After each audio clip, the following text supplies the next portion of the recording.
Unit 12. Exercises. Number 1. Our brains evolved when food was scarce.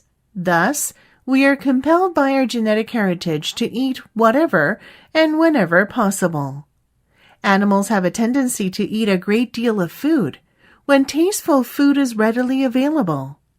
In addition, we also subconsciously prevent others from taking our food source.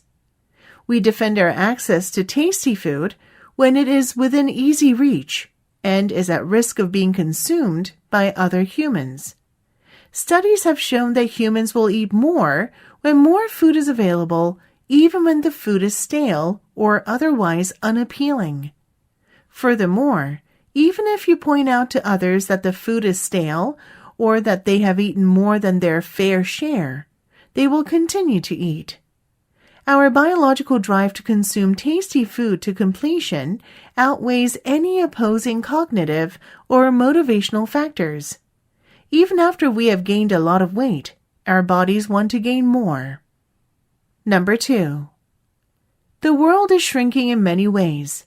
For better or worse, satellite television, mobile phone networks, and the Internet have created conditions for instantaneous and friction-free communication. Spatial distance is no longer a decisive hindrance for close contact, and new, deterritorialized social networks or even virtual communities have developed. At the same time, individuals have a larger palette of information to choose from than they previously did. The economy is also increasingly globally integrated. In the last decades, transnational companies have grown exponentially in numbers, size, and economic importance. The capitalist mode of production and monetary economies, in general, have become nearly universal in the 21st century.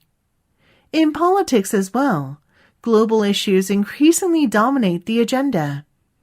Issues of war and peace, the environment and poverty are all of such a scope, and involve so many transnational linkages that they cannot be handled satisfactorily by single states alone.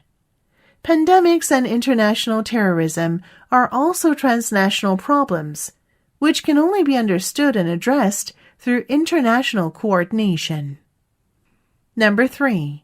You could think of fluency as the brain's attempt at making a fast and intuitive truth judgment, as opposed to a more deliberate analytical assessment.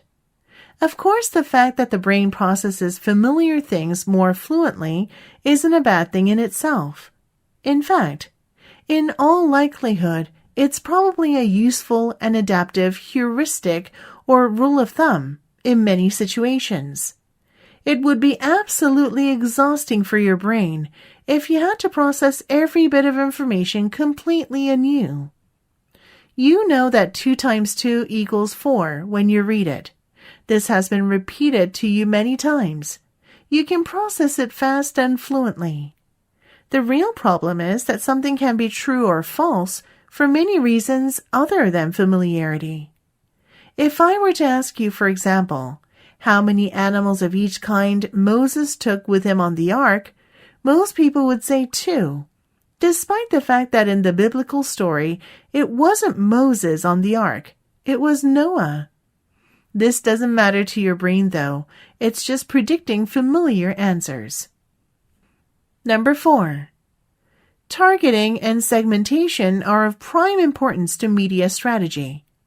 The increase in the number of media channels and vehicles, and the consequent fragmentation of media audiences, mean that target groups of consumers are both easier and more difficult to reach. They are easier to reach in the sense that audiences have fragmented into narrow interest groups that are served by thousands of special interest magazines and TV channels.